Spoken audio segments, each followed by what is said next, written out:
Hello আমার প্রিয় বন্ধুরা, সবাই কেমন আছো? আজকে আমি রান্না করতে চলেছি আলু মটর দিয়ে মাছের মাথা দিয়ে একটা তরকারি। এটা আমার পরিবারের সবাই ভীষণ ভালো খায়, আর ভাবলাম তোমাদের সাথেও শেয়ার করে দিই। প্রথমে আলুটা কেটে আমি নুন দিয়ে বসিয়ে দিয়েছি সেদ্ধ হতে। এটা আমি প্রায় 30 থেকে 40% মতো সিদ্ধ করে নেব।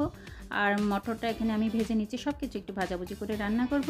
এই রান্নাটা একটু ভাজাভুজি না করলে না হয় না বলো। তেল বসিয়ে দিয়ে কড়াইয়ের মধ্যে আমি মটরটা দিয়ে দিয়েছি, সামান্য পরিমাণ নুন আর হলুদ দিয়ে দিয়েছি, হয়তো সেটা ক্যামেরাবন্দি করা হয়নি, প্লিজ কিছু মনে করো না তোমরা সবাই। এই তো মটরটা 1 থেকে 2 মিনিটের মতো একটু ফ্রাই করে নিলেই হয়ে যাবে মটরটা। তারপর আমি নামিয়ে নেব। তারপর আমি এখানে মাছের মাথাটাও ফ্রাই করে নেব। একই তেলের মধ্যে সব কিছু আমি ফ্রাই করে নেব, তোমরা স্ক্রিনে দেখলে বুঝতে পারবে। মটরটা এখন তুলে নিলাম। এই একই তেলের মধ্যে আমি মাছের মাথাটাও দিয়ে দেব। মাছের মাথাটা খুব ভালোভাবে ফ্রাই করে নেব, যাতে একটা কোনো স্মেল না থাকে। আর এখানে দিয়ে দেব সামান্য পরিমাণে নুন, হলুদের গুঁড়ো আর লঙ্কা গুঁড়ো দিয়ে খুব ভালোভাবে ভেজে নেব। একদম পুরোপুরি এটা 80%-এর মতো আমি ভেজে নেব, যেন সিদ্ধ হয়ে যায়। এই তো দিয়ে দিলাম নুন, হলুদ আর লঙ্কা গুঁড়ো দিয়ে খুব ভালোভাবে এপিট ওপিট করে ফ্রাই করে তুলে নেব। মাছের মাথাটা খুব ভালোভাবে লালচে হয়ে ফ্রাই হয়ে গিয়েছে, দেখতেই পাচ্ছ তোমরা। এখন একটা প্লেটের মধ্যে তুলে নিলাম সব কিছু। একই তেলের মধ্যে আমি দিয়ে দেবো আলুটা আমি হালকা করে একটু ফ্রাই করে নেব। 1 মিনিটের মতো ফ্রাই করে নিলে আলুটা খুব সুন্দরভাবে রান্না হয়ে যাবে। আর বেশিক্ষণ রান্না করার সময় বেশিক্ষণ আর করতে হবে না, সময়টা লাগবে না আর কি। একটু পরিমাণে দিয়ে দিলাম হলুদের গুঁড়ো, দিয়ে খুব ভালোভাবে নেড়ে চেড়ে নেব। আমি এখানে কোনো নুন অ্যাড করিনি, কেন বলো তো? ওই যে সেদ্ধ করার সময় আমি নুনটা দিয়েছিলাম না, সেই জন্য এখানে কোনো রকম নুন আমি অ্যাড করিনি।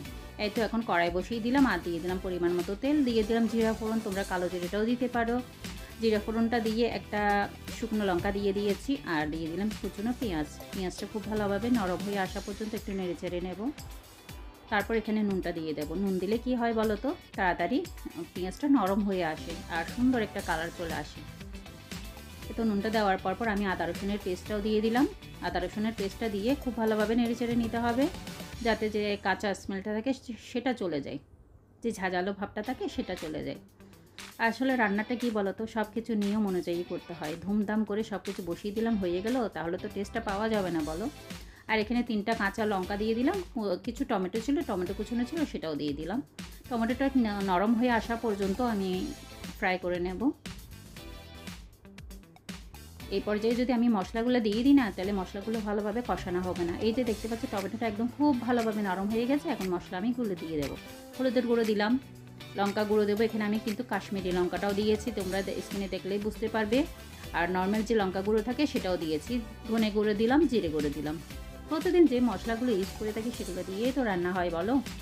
তো দিয়ে এখন একটু একটু করে জল দেবো, আর আমি খুব ভালোভাবে মশলাটা কষাতে থাকবো। তরকারির পুরো টেস্টটাই হচ্ছে যে কষানোর উপরে। রান্নার যদি এই যে কষানোটা যদি ঠিকঠাক মতো হয় না, তাহলে খেতেও ভালো লাগে।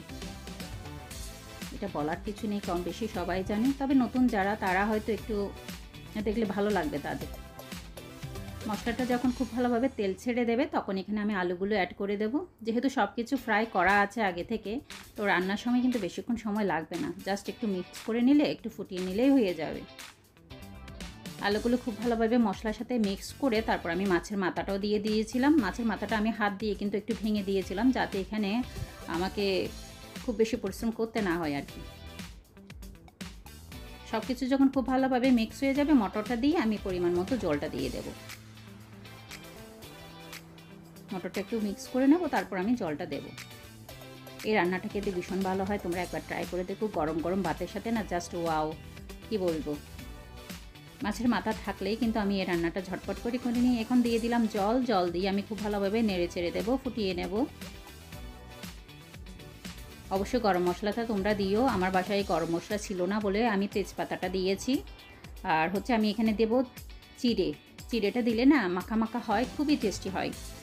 চিড়েটা চাইলে তোমরা ভেজেও দিতে পারো, অথবা এমনিতে এরকমই দিতে পারো। আমি কিন্তু ভেজে দিইনি, তাড়াহুড়োতে ছিলাম বলে আমার ভাজাটা হয়নি, কিন্তু ভেজে দিলে টেস্টটা আরও বেশি ভালো আসে।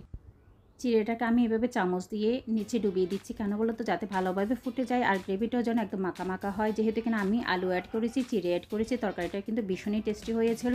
তোমরা একবার অবশ্যই ট্রাই করে দেখো। এই তো রান্নাটা প্রায় 10 মিনিটের মতো ফুটিয়ে নিয়েছি, রান্নাটা কমপ্লিট। এখন উপর থেকে ধনেপাতা দিয়ে আমি নামিয়ে নেব।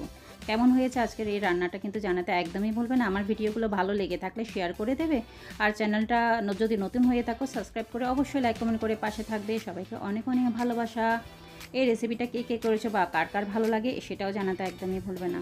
এই তো আলুটা একটু আমি চেপে দেখলাম যে ভালোভাবে সেদ্ধ হয়েছি না। এই তো নামিয়ে নেব এখন। আর কোনো ঝামেলা নেই, চাপ নেই, এখন শুধু খাওয়ার পালা। সবাইকে অনেক অনেক ধন্যবাদ আমার ভিডিওটা দেখার জন্য। সবাই ভালো থেকো।